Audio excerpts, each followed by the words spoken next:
Chief Executive Member ka KHASI Hills Autonomous District Council iba Titos Khan ulaong ba ka council ka PYNPAW ya ka JINGSNGEWKHIA halor ka RAI jong ka cabinet ha ka bayadey ba ka jingpentroikam ya ka CRPC ba ka CPC ha ki ying shari ha Meghalaya uba Titos ulaong ba ka ni ka jingpentroikam kan pentlot ya ka bor ba ka rukam trikam jong ka district council court nado ka ying shari ha ki jaka nong kendong ba ka ying shari ka bakham hapo Ulang syusyu baga kakhat artarik mentau benai unsa khat jinyalang na kabenta barwa kiseng sain perthei banyakren sanibha barban shimrai halor kilat kilenti na kabenta kalaway kabanwan.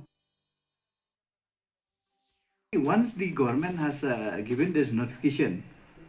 the powers and function of all our district council code will be diluted. They will have no more because it's very difficult for us to run the village code, the subordinate code, because at that time we will need that the CEM or the practice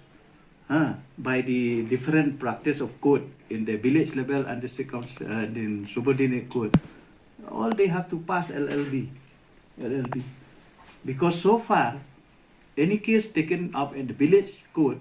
and the subordinate code, we are taking only the spirit of the CRPC and CPC.